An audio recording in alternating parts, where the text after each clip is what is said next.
Ladies and gents, we are here to do a wonderful video. This is like the 8th time I've recorded this because I keep getting off topic and then I can't remember at what point that I left off, and it bothers me because I'm just going to keep talking this time. If we don't make the damn point I'm trying to make, then we're just going to get it just said. But as you can see, first off, we're doing Penn from Penn and Teller's Bullshit, and of course their magic show. I drew this while watching Bullshit. It's a great show if you want to check out, like, they debunk things like aliens and all, and they get people in there with ghosts. There's a bunch of controversial episodes as well, so it may not be your cup of tea, but if it is, then go have a look. It's a pretty good show. I enjoy it, so go check it out yourself. Moving right along, though, I'm not going to be talking much about this drawing because it's pretty straightforward. Same old song and dance. I will say that I did have a little bit of problem using a ton of black. You'll see me using a lot of white color pencil and other things to make it accentuate the areas and pop them out, because it's really hard to draw with just black, because it was a black suit. So we did the best we could. I hope you enjoy it, but you'll see what I'm talking about here once we start getting into about the midway with all that black. You start blurring the lines, and then we have to go back and repop them out with the color pencil. But I want to talk about the jury duty that I served. I didn't get to actually be put on a jury and judge anyone, but I was there during the figuring out process. Like, they were culling people, taking them in and picking and choosing. But of course, it settled out of court before we were able to get on the juries, but they still asked us all the questions. We were asked all the questions, and the primary goal for these questions was to determine whether you were going to be biased, or something in your past that has happened to you would maybe keep you from, this particular, sitting upon this particular jury. This jury was, it was a fellow who assaulted another fellow and had a gun. I don't know if it was a shooting, or I think it may have been a shooting, but both parties were still alive. And it settled out of court, and I'm not telling you their names, so I guess we could talk roughly about it, but I'm not going to talk much about that. The idea and the thought that I had was, when they were asking all these questions to determine who would be, who would feel that they were biased, or who would, it would upset them, or something like this particular assault or something would mess with their ability to judge logically, no one ever said, yes, that would bother me. We even come to the point where one lady, her brother was assaulted in a bar and hit over the head with a whiskey bottle, which, as we all know, is not made of thin glass. This isn't something they make in the Hollywood movies, but killed him. The trauma from that killed him. And I'm sitting in awe. I mean, this poor lady is having to revisit this notion anyway. I don't know how long ago it was. Even if it was a long ago, you're never going to forget that. One of your close, relatives, her brother, was taken over some horse shit in a bar, and never gets the ability to live life, and that in itself would even subconsciously, maybe not right in the forefront, but it would subconsciously bother me, and it would probably keep me from, especially if it was somebody who did something just irrational. It would mess with me. I don't know if it would, because I've never been to a jury completely and listened to all the questions and listened to them grill one another. We've all seen CSI, we've all seen Law and Order and shit like that. But at the end of the day, we've never, a lot of us haven't sat in judgment of other people and had that burden, because it is a privilege. As we get as humans in the United States, at least, is that if we do something wrong, we have to. Lawyers have to get together and get a collection of humans that are much like us, or would listen to, not be biased in listening to what happened to us or what we did, or if we were being sued for something, and then make judgment according to what they heard that day or those collection of days, and decide whether or not we were guilty or not. And that's a good thing, I guess, because if it was up to one person, we all know that we've made terrible judgment on people before. We've all said, well, that person's probably stupid. But then when we speak to a said person that we thought was stupid inside of our own mind, we realize that they weren't. They're really cool people. I've done that. I know every human being has kind of jump the gun on judgment of certain people, but then, you end up eating your words. That's just how life is. We worry about people. We need to know who's a threat and who's not. It's just, in our minds deep. We don't let that. Some people let that be their whole life is judging others. I don't do that. I try not to judge anybody. I mean, we have to at times to determine whether we should do business with certain people, or whether we should, have them in our life, or whether we should have relationships with these people, both romantic and friendship-wise. So we do have a little bit of judgment. So it's, our life is not without judgment. But this is an opportunity to be judging somebody who had done something terrible or was accused of doing something terrible. Either way. And I think it would bother me. And she said no. No, it wouldn't bother her. This would be no problem. And no one there. It was like 30 people. And a bunch of people throughout the course of this questioning raised their hand, and they, something had happened to them. They had a crime that happened to them, or they had been, put in jail, or they had served on a jury, or they had sued somebody before and they'd been part of the jury system, or they'd been part of a witness system, and then they said no. No one said yes.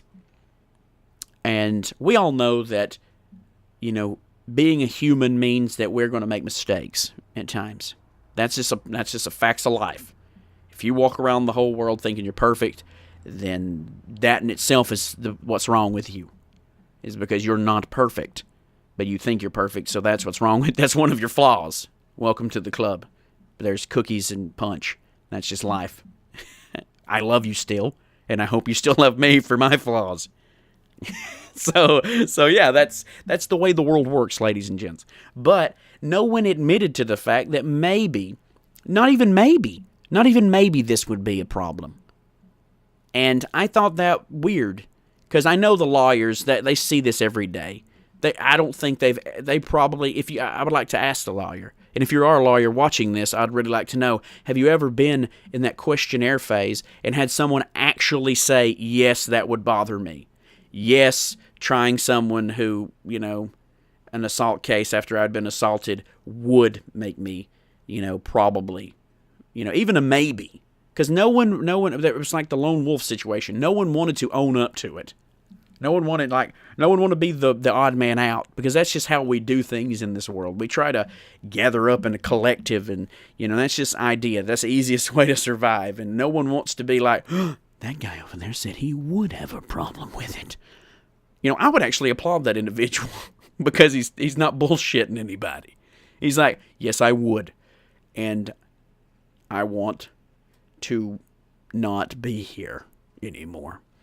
And that's one thing also that bothered me, which so many people have the opportunity to say yes there and get out of jury duty, even if they were lying, even if they were straight lying to your face, that they would have a problem. Because so many people there, it's just, even the lawyers said that this was bullcrap. Like, oh God, yeah, I know, guys, we're trying to get you out of here. Like it was a burden to serve and listen to someone's stuff. And it is in a way, or at least I thought it was. I felt burdened, and that's terrible in itself. I know what you're saying, Patrick. Shame on you. You should be proud to know that, you had the opportunity to serve your country in such a small, minuscule way. And I'm like, oh, yeah, cool, awesome. I could have been doing other things like sleeping or making puppets or something. But I don't know. That in itself is scary because, other people, get put up there the jury duty. They're probably not even listening. And there again, they go along with the group. If someone says guilty, they're like, yeah, whatever. I just want to eat my burgers later. I want out of here. Guilty. Put him to death. And that's scary. I hope no one takes that lightly. But I guess that would be the jury, the lawyer's job to determine whether that lady, even though she said no, they probably still wouldn't pick her. Because at least I wouldn't. Because whether or not, if I had any other option, I wouldn't pick her.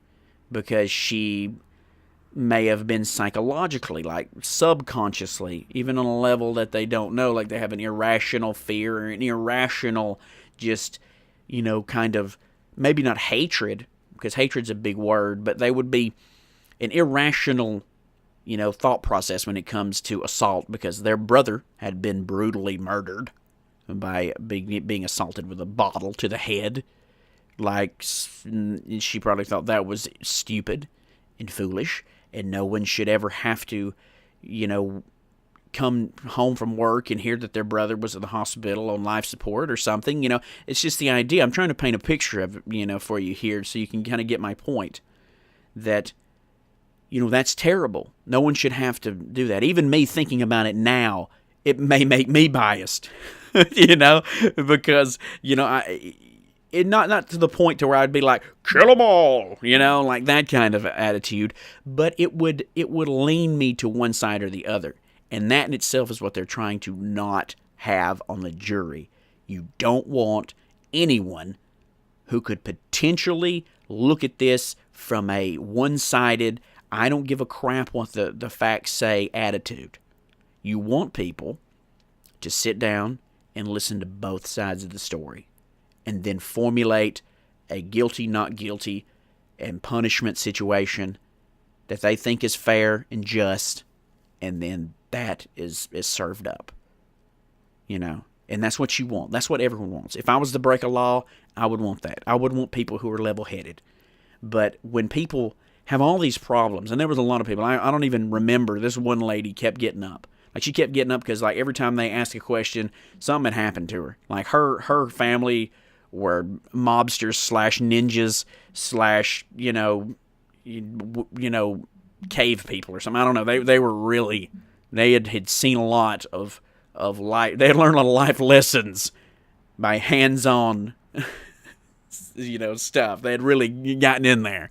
They didn't learn it from TV. Somebody was shot. Got a car stole. We, suplexed a guy on a Toyota one time. That kind of information. And I'm like, oh my God, this lady has seen it all. Poor lady. She's got to be biased. Or maybe to the point to where it's even reverse biased. She's seen so much that she's desensitized to assault and things, and maybe doesn't even look at it as a big deal anymore because maybe her brother, goes out on the weekends and kicks people in the balls and pushes them off balconies and stuff. Maybe that's what her brother does, and she's just like, well, that's just little Joe or something, Little Joe. Why did I pick of all the names? Let's say Baxter. That's just little Baxter kicking people in the testicles and shoving them off, balconies. That maybe she's desensitized to assault. Maybe she doesn't look at it in such a harsh manner. And that's important to remember that both sides of the story. There's some people who just don't care. What other people do to other people, it doesn't matter to them. And there's some people who care too much to the point to where they think that even if you're on the chopping block, guilty until proven innocent, and that's not the attitude you should have. And, and I know what we're saying here. A lot of you are going to say, but this is the best way to do it. And I agree, I guess. I mean, a group of individuals, more people at looking at something is going to have a better,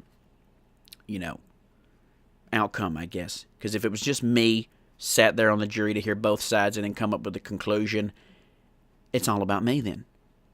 It's no longer about whether he did it or they did it. It's about trying to make me believe or disbelieve. And that's, you want a group of people hearing all the facts. Because whereas I hear Exhibit A and truly understand Exhibit A, whatever it could have been, and someone else may see Exhibit C, where I was like maybe not paying attention or I didn't grasp it as well, then they may have. And then when we go to the room to deliberate, then we could, share ideas and take notes. So yeah, I mean, it's a crazy situation. I've never been to the full outcome. Like, I've never sat on the jury. They all settled out of court, and I got to go home, but I got to experience the questionnaire part right before they started picking and choosing.